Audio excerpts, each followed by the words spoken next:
Every single lesson in life has to be taught. It doesn't matter what it is. If she's never had anyone to teach her that respect, well, maybe you're the man who's going to make her respect. You're going to make her appreciate masculinity. I'll tell you something now, man. The girls who were the biggest red flags and the girls who looked like the most problems, after I dick them once and ignore them, and they've never been ignored before in their life, they're the ones who crumble hardest. They're the ones who completely lose their shit because it's never happened to them. So if I do meet a girl and I see a bunch of red flags and she has all these male friends and she's always out partying, whatever, and I sleep with her once and I never text her again, they're the ones who break down in their heads faster than the good girls because they're so used to having their own way. I'll teach you to respect masculinity one way or another. Don't worry. If you don't respect masculinity, it's fine. Well, if you're unfixable, we'll sleep together once and I'll never talk to you again. Cool. One time is enough for me. I remember. I'm smart. Bye.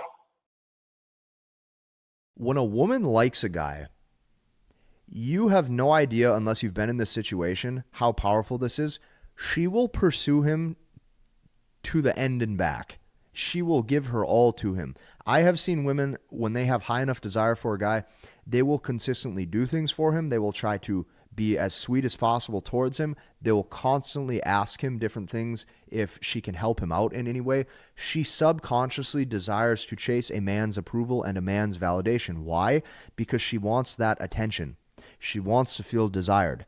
But what you have to understand is because of hypergamy, if you give that away too quickly, she cannot value it. Anything that is won over too easy has no value.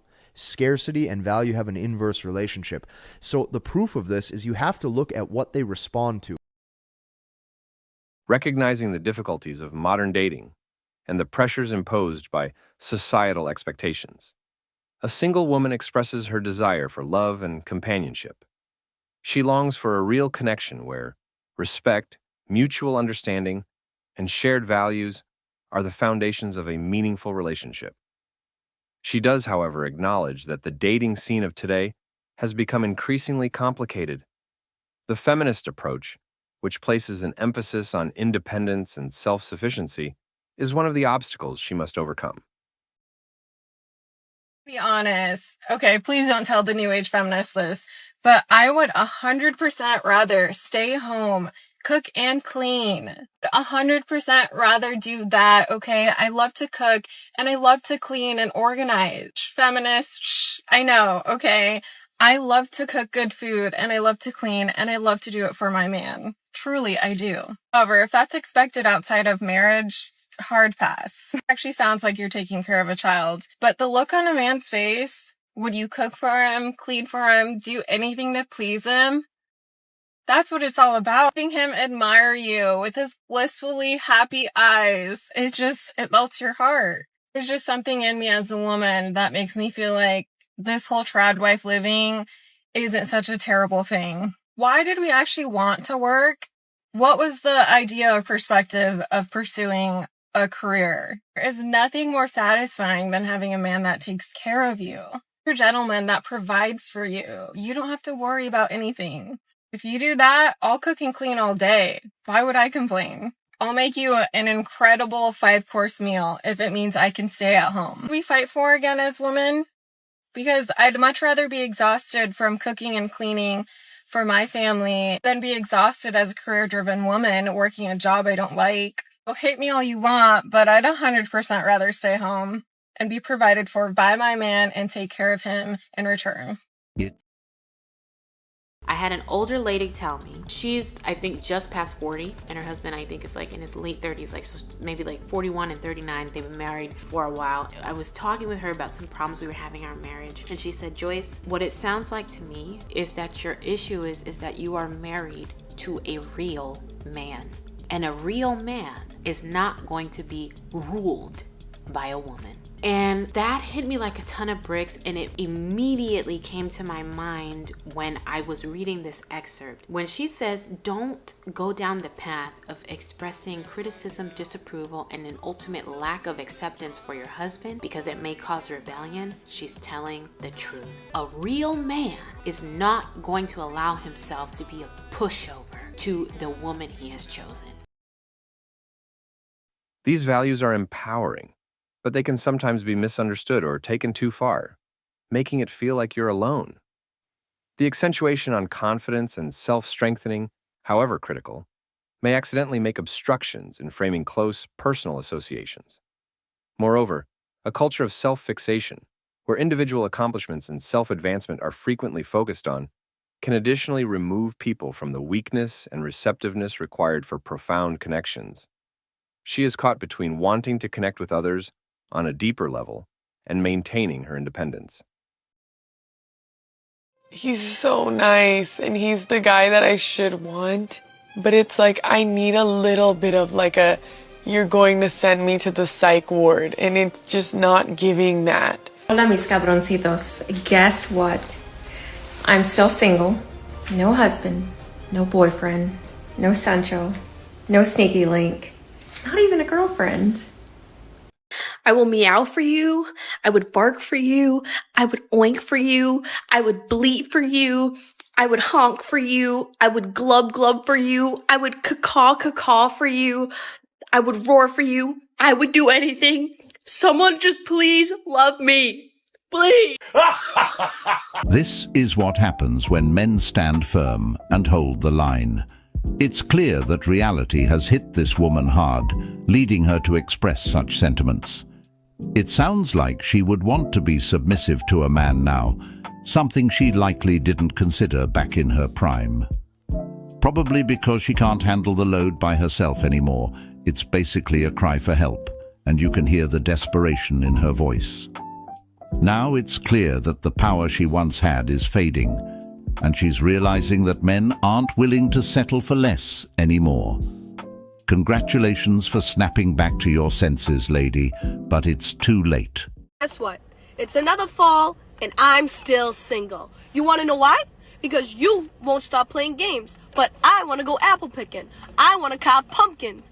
I want to drink apple cider with you while we watch a movie. But we can't because you won't get your act together. Right? So maybe, just maybe, you can get it together and we could do something. Right? Right. Tell me that your husband doesn't love you anymore without actually telling me your husband doesn't love you anymore. I'll go first. So last night, my husband and I were laying in bed, and I asked him, I said, do you think that when we die, we're going to still be married in heaven? Like, do you think there's marriages in heaven? And do you think that we're going to be married when we die and go to heaven? And he said, I don't know. So.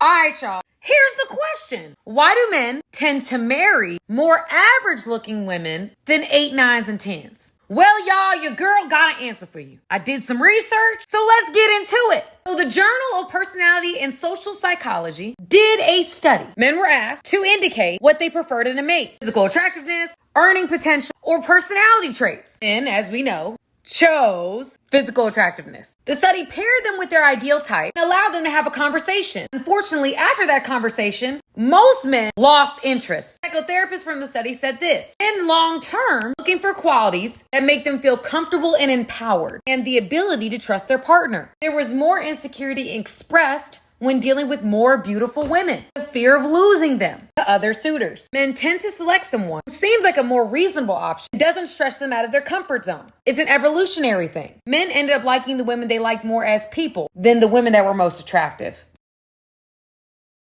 The strain between these perspectives can make it challenging to track down an equilibrium that takes into consideration both self-awareness and significant friendship. She realizes the significance of finding a partner who values both her independence and her desire for a loving relationship after reflecting on these difficulties. She hopes that by accepting both her individuality and her need for connection, she will be able to navigate the challenges of contemporary dating and find the companionship she seeks. Many women today can pay their own bills and take care of themselves because they have achieved financial independence. They can get what they need, work where they want, and live life how they want to. However, there is a concern that some women may overlook the significance of nurturing their relationships and families by concentrating on their individual lifestyles and achievements. While autonomy and taking care of oneself are significant, balance is additionally required. Things women find unattractive in modern day men. Number 1, men who are in touch with their feminine side. Examples of the modern day men being in touch with their feminine side. Commonly, guys now are almost overly emotional. Number 2 is pick-me boys. Now, a pick-me boy is a guy who's fishing for compliments. Oh my God, I'm just so ugly. It's because they want you to call them cute or attractive. Or a pick-me boy is a guy saying, no one's ever gonna wanna date me. If you keep talking like that, no one really is gonna wanna date you. Number 3 is guys who do not work out or stay in shape. Girl wants a boy who can pick him up. If my boy's arms were smaller than mine, 1, that would make me feel self-conscious, and 2, it just would not be attractive. Now, although no one ever says it, physical attributes in a man are extremely attractive. People always think that that is a bad thing, but just because you're attracted to how someone looks does not mean it's a bad thing. Obviously, personality is a huge thing as well, but physical attributes also just increases attractiveness so much. My It's a big question to boyfriend dissect. of a year hasn't said he loves me. Hi girls, I've Good been age. seeing my boyfriend, let's call him Barry, for about 11 months. Barry. We started out talking quite casually, talking a couple of times a week, seeing each other once a week, and not being in an exclusive relationship for a while. Slow burner. We started dating last June, but in January this year, I gave him a bit of an ultimatum as I still wasn't his girlfriend. And we weren't exclusive. He surprised me and said he really loves being with me and it felt like the right thing to do to be together. Since then, we've gone from strength to strength. Okay, We're talking about holidays we'll go on next year. He calls me 5 or 6 times a day and we spend any spare time we have together. The only thing is, he's never told me he loves me. He can't explain why he's not ready to say it and says he doesn't understand why he currently doesn't feel comfortable saying it. What should I do? An effective relationship is based on shared care, consideration, and understanding. The desire for a loving family is essential to many men's happiness. They are looking for partners who are self-sufficient and willing to share in the joys and responsibilities of starting a life together. The test emerges when individual objectives overshadow these common dreams.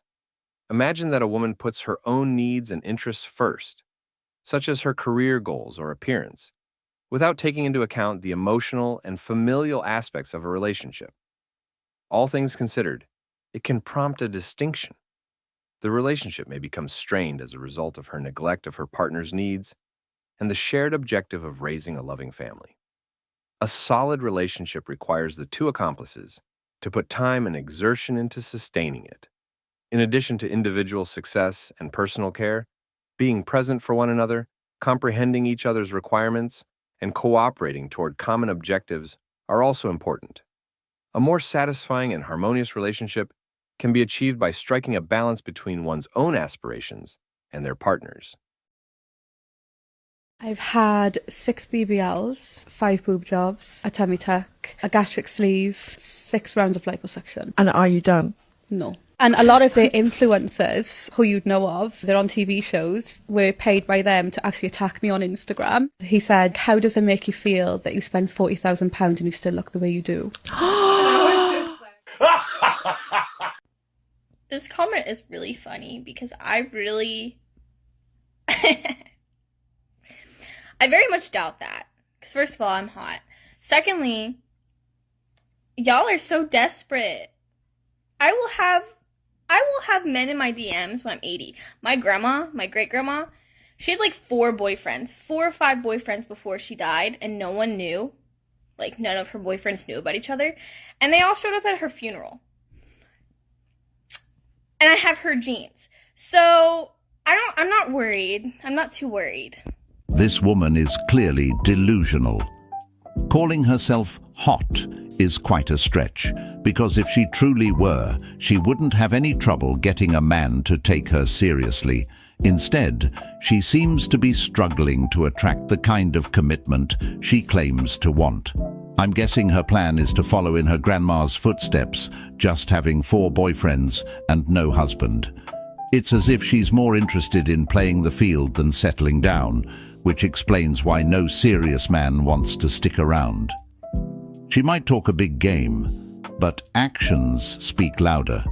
And it seems like she's setting herself up for a life of chasing attention without ever finding real commitment. I'm done with Hinge and I'm trying to meet somebody in real life. So on today's episode, I'm actually meeting up with a friend for a drink, but she's not ready yet. So I am ready. Look, put on a little cute outfit. I'm going to go to the bar. I'm going to sit at the bar. I brought my Kindle and I'm going to read and I'm going to work on maintaining eye contact. If I see someone cute, maybe do a little, I'm not going to have my RBF out. That's going to be put away. We'll see if anyone's cute there. Maybe, oh, there's a man fully getting out of his car and watching me film this to myself. Maybe he's my husband. Probably not. No, he's not, but we're going to go anyway. Okay, boys.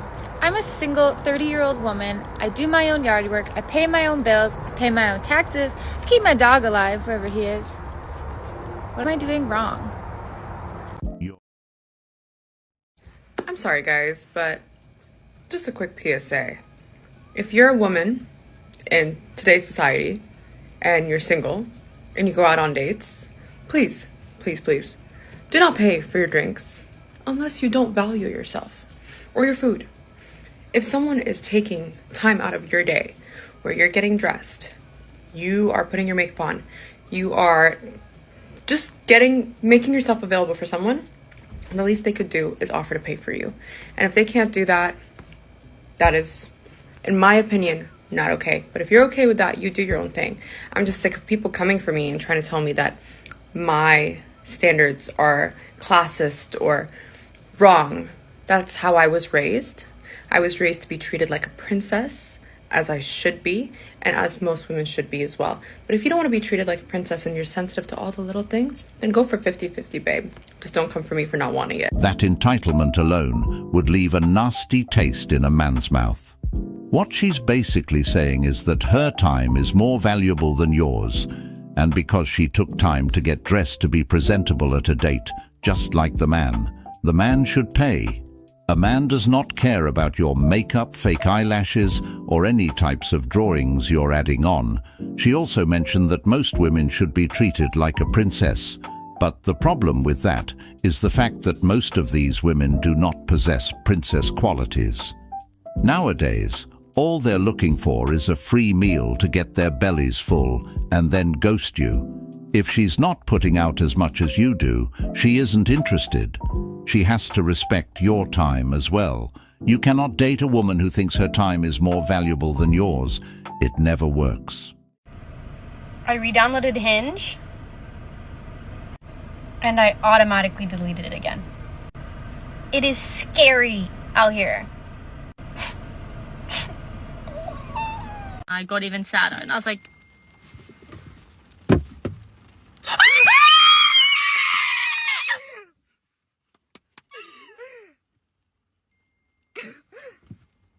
This is actually sad. This woman had to wait 2 weeks to get a text from someone that obviously doesn't care about her. These are the types of women that chooses the players over the good guys, and then go to the good guys once they've been discarded by the players. Get ready with me to go and find a boyfriend. Today I'm going to the bars in Santa Monica. The apps have been so scary recently, so it's time that we go and try to find boys in the wild. I used to have this rule where every single time I went to a bar, I had to approach at least one guy before the end of the night. And it could literally be anything, buying them a shot, asking them for their phone number, even if it's in a friendly way, I just had to approach one guy. I can be kind of shy, but I feel like it really helped me to get out of my comfort zone and honestly just feel way more confident. I don't really do that anymore because I feel like every time I go out, all the guys that I think are really hot are in big groups, and there is nothing in the world that's more intimidating than walking up alone to a big group of guys. But shit, maybe today's the day. My friend's fiance is actually DJing at one of the bars, so I'm so excited to see them. And I feel like he has hot friends, so fingers crossed. Oh my god, I'm such a dumb bitch. I just realized I never finished this get ready with me because as I was about to finish up the look, James FaceTimed me and then I was rushing out the door, totally forgot, but this is the final look. Let's go find a boyfriend. So I'm single and childless. Yesterday at work, somebody was talking about dating and I was just like, yeah, I gave up on that one time ago. And then somebody else was like, Rachel, this whole time I thought you were married with kids. She said, I don't know, you just act so grown up. And I took that as a compliment. I was like, who, me? Act grown up? But then I thought, like, I am 39, so, like, I probably should. But here's the thing. I say gave up, but that's kind of not really true. For me, it's just not my main goal. It's not my priority at this point in my life. I think when we age, just our priorities shift. And I think when I realized that, like, oh, I don't have to have a spouse or I don't have to have kids to have a happy life, I was able to shift my perspective, and I'm like, my life's pretty good as it is. I don't want to spend X amount of days that I have left in this life worried or stressed about finding a spouse. If it happens, it happens. Great. If it doesn't, I'm still going to live a great life. Travel, spend time with my family, my friends, prioritize my health, and act like a grown-up. And that wraps up today's episode of Manosphere Daily. If you enjoyed the content, give it a like. Be sure to subscribe and hit the notification bell so you're notified as soon as a new video is out. Share your thoughts in the comments below. See you all tomorrow.